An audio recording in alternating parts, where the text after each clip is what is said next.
जय हिंद everyone, this is Bhagyashree. Hopefully all are doing very well. आप में से काफ़ी सारे स्टूडेंट ऐसे हैं जो इस साल एसएससी की विभिन्न परीक्षाओं की तैयारी कर रहे हैं और उन्हीं परीक्षाओं में से एक ऐसी वैकेंसी मैं आपको आज इस वीडियो में बताने वाली हूँ। अगर आपने अभी के 10 से 15 मिनट मुझे दे दिए तो इस परीक्षा के बारे में तरीके से जान लिया तो डैम श्योर एक सिलेक्शन आप इसमें ले जाएंगे। और इस वैकेंसी की सबसे अच्छी और ख़ास बात यही है कि इसमें लाइफ टाइम पोस्टिंग आपकी दिल्ली में होती है। अच्छा खासा आपको इसमें अलाउंस मिलता है। उसके साथ ही साथ अगर मैं बात करती हूँ तो इसमें आपको अच्छा काम करने पर रिवॉर्ड दिए जाते हैं और बहुत ही अच्छी आपकी वैकेंसी होने वाली है। So let's get started.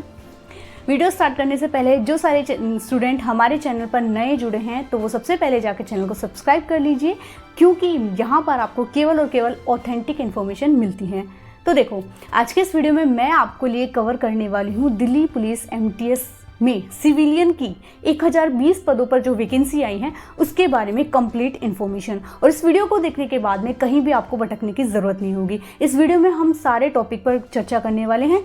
सबसे पहले तो ये कि दिल्ली पुलिस में एमटीएस सिविलियन की वैकेंसी है क्या एक्चुअल में, मैं आपको बता देती हूँ। जैसे अदर फोर्स होती हैं, सीआईएसएफ होती है, सीआरपीएफ होती है, उनमें पर्टिकुलर ट्रेड्समैन की वैकेंसी आती है। वैसे दिल्ली पुलिस जो है जितने भी अपने ट्रेड्समैन की वैकेंसी रिलीज़ करती है उसे एक पर्टिकुलर नाम दे देती है एमटीएस। एक टाइम पर ट्रेडमैन को दिल्ली पुलिस में सिपाही का ओहदा दिया जाता था, अब उसे पर्टिकुलर एमटीएस का नाम यानी मल्टीटास्किंग स्टाफ सिविलियन, यानी कि इनका कोई पर्टिकुलर ड्रेस कोड नहीं होता, इन्हें सिविल ड्रेस पहनकर जाना होता है और इनके अलग अलग ट्रेड होते हैं। ठीक है, तो इस वीडियो में हम डिस्कस करने वाले हैं कि इनके कौन कौन से ट्रेड यानी कि इनके कौन कौन से पद पर ये वैकेंसी है, इसका सिलेक्शन प्रोसेस क्या है, इसका क्वालिफिकेशन क्या है, इसमें क्या कोई पर्टिकुलर कोई सर्टिफिकेट मांगा गया है, इसमें एज रिलैक्सेशन क्या है, इसमें सिलेबस क्या रहेगा, एग्ज़ाम का पैटर्न क्या रहेगा, एग्ज़ाम कब होगी, कौन कंडक्ट करवाएगा, इसमें आपका जॉब प्रोफाइल क्या रहती है, इसमें आपकी इन हैंड सैलरी क्या होती है, इन सारे टॉपिक पर हम चर्चा करने वाले हैं। So let's get started. तो देखो, दिल्ली पुलिस में ये ट्रेड्समैन में कौन कौन से ट्रेड पर ये वैकेंसी आती हैं। सबसे पहले मैं बात करती हूँ दफ्तरी, उसके अलावा आपकी इसमें आती है कुक की, उसके अलावा आपकी इसमें आती है वाटर कैरियर की, देन हम बात करते हैं स्वीपर की, कॉबर की, टेलर की, बार्बर की एंड वॉशरमैन की। तो लगभग ये सारी वैकेंसी ट्रेड्समैन में काउंट करी जाती है और इसमें क्या क्या काम करना होता है उसमें मैं आपको आगे डिस्कस करूंगी। और ट्रेड्समैन का जो ट्रेड टेस्ट होता है उसमें भी आपको क्या क्या काम करना होता है वो सारी चीज़ें हम आगे डिस्कस करेंगे। दूसरा इसमें रहता है कि आपकी कितने पदों पर ये वैकेंसी आई है। तो देखो, अभी हाल फिलहाल जैसे दिल्ली पुलिस ने अपनी अपनी वैकेंसी के बारे में बता दिया कि मैंने कांस्टेबल कितनी वैकेंसी रिलीज़ करनी है, देन मैंने हेड कांस्टेबल कितनी वैकेंसी रिलीज़ करनी है। सेम उन्होंने ये चीज़ यहाँ पर बताई है कि हम एमटीएस सिविलियन की 1020 पदों पर ये वैकेंसी रिलीज़ करेंगे। लास्ट टाइम ये वैकेंसी लगभग 800 पदों पर थी और इस बार ये वैकेंसी में थोड़ा अच्छा इंप्रूवमेंट है कि 1020 पदों पर आपकी ये वैकेंसी आई है। थर्ड, इसमें हम बात करते हैं कि आपका क्वालिफिकेशन क्या रहने वाला है। देखो, नॉर्मल इसमें बहुत ज़्यादा कोई हाई फाई चीज़ मांगी नहीं गई है, केवल आप 10वीं पास या उसके समकक्ष है या फिर उसके अलावा आपके पास में आईटीआई सर्टिफिकेट है तो आप इसके लिए एलिजिबल हैं। इसमें न तो कोई एक्स्ट्रा आपके पास में ड्राइविंग लाइसेंस मांगे गए हैं, ना ही कोई स्पेसिफिक ट्रेड का ट्रेड सर्टिफिकेट मांगा गया है। तो सबसे अच्छी और ख़ास बात इसकी यही है कि 10 पास कैंडिडेट इसके लिए कैपेबल है या उसके समकक्ष भी हो सकता है। ठीक है, नेक्स्ट हम बात करते हैं इसमें सिलेक्शन प्रोसेस क्या रहता है। तो देखो, इसमें सिलेक्शन प्रोसेस मेनली 3 फेज में होता है। फर्स्ट ऑफ ऑल, इसमें क्योंकि ये एग्जाम एसएससी कंडक्ट करवाती है तो सीबीटी एग्जाम होता है। उसके बाद में ट्रेड टेस्ट होता है। ट्रेड टेस्ट के साथ ही साथ आपका डॉक्यूमेंट वेरिफिकेशन हो जाता है, देन मेडिकल होता है और लास्ट में आपको ज्वाइनिंग दे दी जाती है। देखो, 2017 और 18 के सेशन की मैं बात करती हूँ, उस टाइम पे दिल्ली पुलिस कांस्टेबल और दिल्ली पुलिस में जो ट्रेड्समैन की भर्ती होती थी वो उनकी exam particular Delhi police conduct करवाती थी। तो उस टाइम ऑफलाइन पेपर होता था, ओएमआर शीट भरी जाती थी। पर जैसे दिल्ली पुलिस ने अपनी ये सारी एग्ज़ाम वगैरह एसएससी को हैंड ओवर कर दी तो उसके बाद में एसएससी एग्ज़ाम कंडक्ट करवाती है और ऑनलाइन यानी सीबीटी कंप्यूटर बेस्ड आपकी ये एग्ज़ाम रहने वाली है। एग्ज़ाम होगी, उसके बाद में कट ऑफ आएगी, कट ऑफ के बाद में ट्रेड टेस्ट होगा। जिस दिन ट्रेड टेस्ट होगा उसी दिन आपका जो है डॉक्यूमेंट वेरिफिकेशन होगा, देन आपका मेडिकल होगा, लास्ट में आपको ज्वाइनिंग दे दी जाती है। नेक्स्ट इसमें हम बात करते हैं कि आपका एज का क्राइटेरिया क्या रहेगा। तो देखो, एज का सिंपल है 18 से 27 अगर आप जनरल कैटेगरी से बिलोंग करते हैं तो अगर आप ओबीसी कैटेगरी से बिलोंग करते हैं तो 3 साल का एज रिलैक्सेशन आपको दिया जाता है। अगर आप एससी या एसटी कैटेगरी से बिलोंग करते हैं तो 5 साल का एज रिलैक्सेशन आपको दिया जाता है। उसके अलावा अगर हम बात करते हैं इसमें पीडब्ल्यूडी यानी हैंडीकैप पर्सन के लिए स्पेसिफिक रियायत दी गई है। और पीडब्ल्यूडी कैटेगरी में वो कैंडिडेट है जो अपने शरीर के 40% अंग जिसके काम नहीं करते हैं वो पीडब्ल्यूडी में स्पेसिफिक यहाँ काउंट किए गए हैं। यानी कि अगर आप देखें तो नोटिफिकेशन में साफ साफ पीडब्ल्यूडी की जो डेफिनेशन दी है उस आधार पर उन्हें रिलैक्सेशन दिया है। उनमें एज का रिलैक्सेशन ये दिया है, अगर कोई पीडब्ल्यूडी कैंडिडेट जनरल कैटेगरी से है तो अप टू 35, ओबीसी से है तो 3 साल का रिलैक्सेशन यानी अप टू 38, एंड एससी और एसटी से है तो 5 साल का एज रिलैक्सेशन यानी अप टू 40 यहाँ पर दे सकता है। सेम हम बात करते हैं इसमें विडो, डाइवोर्स या सेपरेट वुमन, अगर आप जनरल कैटेगरी से हैं तो अप टू 35, ओबीसी से हैं तो अप टू 38। देन हम बात करते हैं विडो, सेपरेट वुमन, अगर एससी एसटी कैटेगरी से हैं तो अप टू 40 यहाँ पर एग्जाम दे सकती हैं। और देखो आपको जो रिलैक्सेशन है वो तभी दिया जाएगा जब आपके पास में सेंट्रल लेवल का प्रमाणित सर्टिफिकेट हो, क्योंकि ऑब्वियसली बात है ये सेंट्रल गवर्नमेंट की एग्जाम है। तो अगर आपको रिलैक्सेशन चाहिए तो आपके पास में सेंट्रल लेवल का ओरिजिनल सर्टिफिकेट यहाँ पर होना चाहिए, जिस कैटेगरी में आपको रिलैक्सेशन मिलता हो वही। अब बात कर लेते हैं इसके सिलेबस की। तो देखो इसका सिलेबस जो है वो वैसे देखा जाए तो ठीक ही है, और अगर आप इसकी तरीके से तैयारी कर लेंगे तो इसमें सिलेक्शन ले सकते हैं। देखो इसका जो सिलेबस की मैं बात करती हूँ तो 100 नंबर का पेपर होता है, 90 मिनट आपको दिए जाते हैं, हर एक प्रश्न 1 नंबर का होता है। और सबसे अच्छी और ख़ास बात बता दूँ, इसमें कोई नेगेटिव मार्किंग नहीं है। रिमेंबर, इसमें कोई भी नेगेटिव मार्किंग नहीं है। अगर इस बार कुछ चेंजमेंट होता है then I will update you. बाकी अभी तक यही था कि इसमें कोई भी नेगेटिव मार्किंग नहीं है। 100 नंबर का पेपर, 100 क्वेश्चन, 90 मिनट आपको हर एक क्वेश्चन को सॉल्व करने के लिए दी जाएंगी। और पेपर कैसे कैसे होता है, 3 ही सब्जेक्ट इसमें पूछे जाते हैं। 25 नंबर की इसमें आपकी रीजनिंग होती है, जिसके कौन कौन से टॉपिक है वो आप स्क्रीन पर देख सकते हैं। 25 नंबर की आपकी इसमें मैथ पूछी जाती है, जो नॉर्मल मैथ होती है, कैलकुलेटिव 10th बेस वाली मैथ, बहुत ज़्यादा रफ टफ मैथ इसमें नहीं पूछी जाती। देन हम बात करते हैं 25 नंबर की आपका इसमें जीके, करंट अफेयर होती है। जीके आगे जाके बहुत सारे सेशन जिसमें history, polity, geography, economics, science and technique, environment, miscellaneous में जाकर डिवाइड हो जाती है।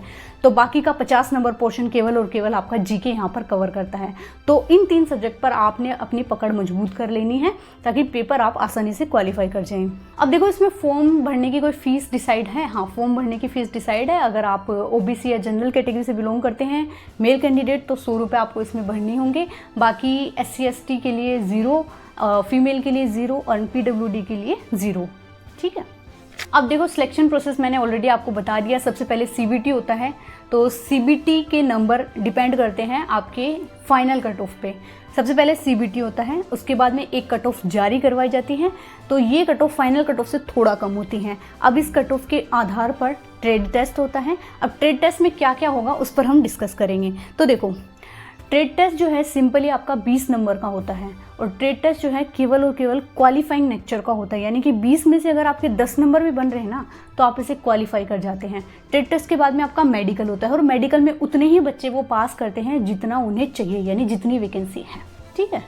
और ट्रेड टेस्ट की मैं अगर बात करती हूँ तो देखो वैसे इसमें कोई पर्टिकुलर सर्टिफिकेट नहीं मांगा गया है। अगर आप ये सोचे कि मैंने तो भाई कभी काम सीखा ही नहीं तो मैं कैसे कर लूँगा, जहाँ तक मेरा आइडिया है बहुत आसान इसका ट्रेड टेस्ट होता है। उसकी हम डिस्कस करते हैं कि देखो ट्रेड टेस्ट में क्या क्या टास्क होते हैं और किस किस टास्क के कितने कितने नंबर होते हैं, उस पर हम डिस्कस करते हैं। और देखो एक बात मैं आपको बता देती हूँ कि ट्रेड टेस्ट के नंबर कभी भी फाइनल कट ऑफ में ऐड नहीं होते। फाइनल कट ऑफ केवल और केवल आपके पेपर यानी सीबीटी में जो नंबर बने ना उस पर बनेंगे। अब देखो ट्रेड टेस्ट में क्या क्या होता है वो सारी चीज़ें मैं आपको बता रही हूँ, बाकी आपको स्क्रीन पर शो हो रहा होगा, आप उसके स्क्रीनशॉट जरूर ले लेना। देखो अगर आप कुक के लिए हैं, हर एक कैटेगरी के लिए आपको क्या क्या काम करना होगा और उसके आगे उसके नंबर दिए हुए, यानी 20 में से किसी भी एग्जाम को अगर आप इसमें क्वालिफाई कर रहे हैं तो 10 नंबर एटलीस्ट आपके हैं तो आप ट्रेड टेस्ट में पास हैं। अगर आप कुक है तो आपको क्या क्या करना पड़ेगा, knowledge of preparing Indian veg and non veg dishes जिसके आपके 3 नंबर हैं। उसके बाद में knowledge of nutrition value of various grains, pulses and vegetables जिसके आपके 3 नंबर हैं। Then knowledge of maintenance of various electrical kitchen equipment इसके आपके 3 नंबर है, यानी कि आपके जो इलेक्ट्रिकल इक्विपमेंट है आपको किचन में उसका कैसे मैनेजमेंट रखते हैं उसके आपके 3 नंबर है। Knowledge of kneading, cutting and grading इसके 3 नंबर है। Then washing utensils, maintain of cleanliness and hygiene, manner of serving a meal. अगर आप कुक है तो आपको ये सारी चीज़ें आनी चाहिए। अगर नहीं आती है तो आप देखो इसमें अपनी सिस्टर की हेल्प ले सकते हैं, मम्मी की हेल्प ले सकते हैं। सेम हम बात करते हैं अगर आप वाटर कैरियर है, then washing of utensils and vessels, knowledge of storing and mess articles, cleanness and hygiene the kitchen and mess, knowledge of operation of water coolers, knowledge of change of pads in desert coolers and it cleanness. यानी कि अब आप देख लीजिए कौन से trade में क्या क्या प्रैक्टिकल करवाया जाता है। अगर आप एक से ज़्यादा एग्जाम के लिए पास हो रहे हैं तो भाई साहब आप देख के चले जाए कि मेरा इस ट्रेड में ये टेस्ट करवाया जाएगा, और लग रहा है कि भाई मैं कैसे करूँगा, मैंने कोई नॉलेज नहीं ले रखा है, तो अपनी सिस्टर की, अपनी मदर की हेल्प ले सकते हैं। उसके अलावा यूट्यूब की हेल्प ले सकते हैं, और आप ये देख के जाइएगा कि मेरे इस ट्रेड में ये वाला काम मेरे से 3 नंबर का करवाया जाएगा, ये वाला काम 4 नंबर का करवाया जाएगा। तो ओवरऑल एटलीस्ट इतना तो कर लेना कि 20 में से मेरे 15 नंबर बन जाए, क्योंकि 10 नंबर आपके पासिंग मार्क्स है, तो 10 से थोड़ा सा ज़्यादा आप स्कोर करके जाए। फिर ट्रेड टेस्ट में आपके जो नंबर बनेंगे ना वो आपके क्वालिफाइंग नेचर हैं। ट्रेड टेस्ट के बाद में फिर से आपकी कट ऑफ जारी होगी, और ये कट ऑफ पहले वाली कट ऑफ से ज़्यादा होती है, और इस कट ऑफ में ज़्यादा लोगों को पास नहीं करवाया जाता। जिन बच्चों का मेडिकल लेना होता है उतने ही लोगों को पास करवाया जाता है। कहने का मतलब ये है जितनी वैकेंसी आई है उतने ही लोगों का मेडिकल यहाँ करवाया जाता है। मेडिकल आपका इसमें बहुत ज़्यादा टफ नहीं होता है।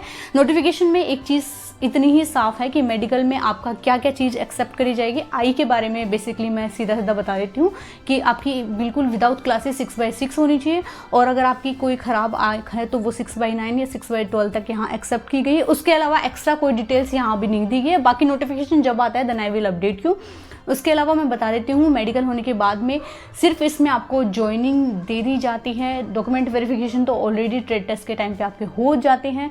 तो ओवरऑल जो फाइनल कट ऑफ बननी है ना वो आपकी केवल और केवल CBT यानी कंप्यूटर बेस्ड टेस्ट में आपके जो नंबर आए हैं उससे बननी है। कट ऑफ आपकी कितनी जा सकती है वो आप स्क्रीन पर देख सकते हैं। आप किसी भी कैटेगरी से बिलोंग करते हैं, अगर आपको इस साल इसमें फाइनल सिलेक्शन लेना है तो एटलीस्ट आप 75 स्कोर एक टारगेट मान के चलिए, और उसी आधार पर अपनी तैयारी कीजिए। बाकी अगर आपको ये लगता है कि मैं इस कैटेगरी से बिलोंग करता हूँ और मुझे रिलैक्सेशन मिल जाएगा, वो तो जब मिलना होगा तब मिलेगा, बट एक बार टारगेट आप अच्छा सा सेट करके चलिए ताकि किसी भी एग्जाम को क्वालिफाई कर जाए।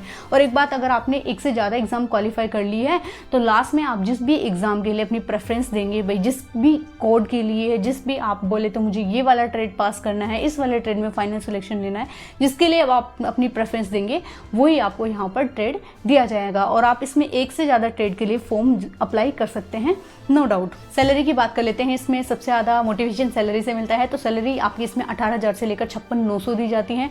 इसमें हम बात करते हैं जब मैं एज ए ड्यूटी पर जब MTS की सैलरी बना रही थी तो मैंने ये चीज़ नोटिस करी कि MTS को भी अच्छी खासी सैलरी मिलती है। ऐसा नहीं है कि उन्हें बहुत कम सैलरी दी जाती है। देखो, उन्हें हम बेसिक पे देते हैं, बेसिक तो ऑब्वियसली सबको देते हैं। उसके अलावा DA जो पहले 50% था फिर बढ़कर 53% हो गया, तो DA भी इन्हें अच्छा खासा मिलता है। हाउस रेंट अलाउंस यानी HRA मिलता है, अगर कोई क्वार्टर में रहता है देन उनका HRA काट लिया जाता है। उसके अलावा ट्रांसपोर्टेशन के लिए ट्रांसपोर्ट अलाउंस मिलता है, तो ओवरऑल इनको अच्छा खासा अलाउंसेस यहाँ पर दिया जाता है। अगर आप ट्रेनिंग से पास आउट होते हैं तो लगभग 30+ आपको सैलरी दी जाती है, और ये सैलरी मैंने आपको 7th पे कमीशन के आधार पर कैलकुलेट करके बताई है। बाकी अभी तो 8th पे कमीशन लागू होने वाला है 1 जनवरी 2026 से, तो उस आधार से आप कैलकुलेट कर लीजिए कि आपकी सैलरी कितनी होने वाली है। दैन इसमें हम बात करते हैं, ट्रेनिंग भी आपकी बहुत ज़्यादा नहीं होती भाई, 5-6 महीने की लास्ट इसमें आपकी ट्रेनिंग होती है, बहुत लंबी चौड़ी ट्रेनिंग नहीं होती, और ट्रेनिंग भी आपकी वहीं झड़दा कलाम ही होगी। तो ओवरऑल देखा जाए तो काफ़ी अच्छा इसमें आपको कहें तो ड्यूटी आपकी रहती है। और सबसे अच्छी और ख़ास बात बताऊं, इसमें आपको आगे पढ़ने का मौका मिल जाता है, क्योंकि सीनियर आप में बहुत अच्छे मेहरबान होते हैं। इसमें अच्छा काम करने पर आपको रिवॉर्ड दिए जाते हैं, और मैं बताऊं ना, जितना मैंने MTS के रिवॉर्ड बनाए थे, आई थिंक इतने रिवॉर्ड तो मिनिस्ट्रियल स्टाफ के भी नहीं बनते हैं, क्योंकि सीनियर बहुत ज़्यादा सपोर्ट करते हैं MTS स्टाफ को। इसमें आप एक बार ज्वाइनिंग के बाद में आगे की तैयारी भी कर सकते हैं, और अपनी कोई बड़ी एग्जाम को टारगेट करके अच्छी खासी आप इसमें तैयारी करके आउटपुट ले सकते हैं। बाकी अगर आपको कुछ डाउट हो तो कमेंट सेक्शन में बताना। मिलते हैं नेक्स्ट वीडियो में, तब तक के लिए जय हिंद।